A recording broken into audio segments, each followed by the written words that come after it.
বিসমিল্লাহির রহমানির রহিম। আসসালামু আলাইকুম ওয়া রাহমাতুল্লাহি ওয়া বারাকাতুহু।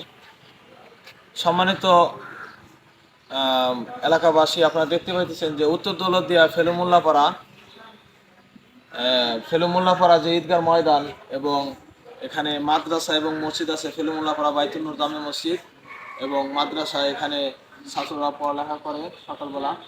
তো এই ঈদগাহ ময়দানে প্রাইমারি স্কুলের পাশেই এটা মেঠোপথ গ্রামের মধ্যে, এখানে বিস্তৃত মেঠোপথ সহ এখানে মাঠের একাংশ একাংশ ভেঙে গেছে।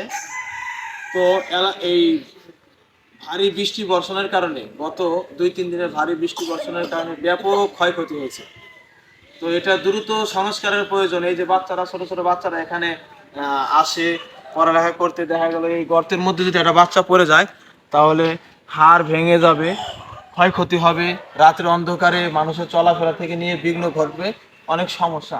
সেজন্য আমি বিশেষ করে এলাকাবাসী এবং দৌলতদিয়া ঘাটের যারা জনপ্রতিনিধি আছে এবং প্রশাসনের যারা দায়িত্ব আছে, সরকারি যারা দায়িত্ব আছে, আমি তাদের দৃষ্টি আকর্ষণ করছি যে এই এটা কাজের জন্য এটা কিভাবে দ্রুত সংস্কার কাজ করা যায় এবং এই যে যেখানে পানি, এখানে পানি গড়ার কারণে কিন্তু ভেঙে গেছে, এই পানিগুলো কিভাবে নিষ্কাশন করে বিকল্প একটা ব্যবস্থা, সুন্দর ব্যবস্থা করে দেওয়া যায়, এটা আমি সকলের প্রতি আহ্বান জানাচ্ছি। এবং সাথে সাথে এটা হচ্ছে উত্তর দৌলতদিয়া ফেলুমুল্লাপাড়া গ্রাম। এখানে ফেলুমুল্লাপাড়া ঈদগাহ ময়দান আছে, ফেলুমুল্লাপাড়া বাইতুল নূর জামে মসজিদ, এখানে মাদ্রাসা আছে, এই বাচ্চারা এখানে পড়ালেখা করে, গ্রামের মানুষজন এখানে চলাফেরা করে, পাশে স্কুল আছে, স্কুলটা একটু দেখান ভিডিওতে। পাশে প্রাইমারি স্কুল আছে, এখানে আমাদের বিস্তৃত একটা মাঠ, এখানে বাচ্চাদের খেলাধুলার মাঠ, এখানে বাচ্চারা খেলাধুলা করতো, এই মাঠ একাংশ ভেঙে গেছে। এটা দ্রুত সংস্কারের দাবি জানাচ্ছি। আপনারা দেখতে পাইতেছেন আমাদের এই ঈদগাহ মাঠটা ভেঙে গেছে। এখানে ঈদগাহ মাঠে বিকালে বাচ্চারা খেলাধুলা করে, এই পাশে স্কুল আছে, স্কুলের মাঠের স্কুলের ছাত্ররা এসে খেলাধুলা করে।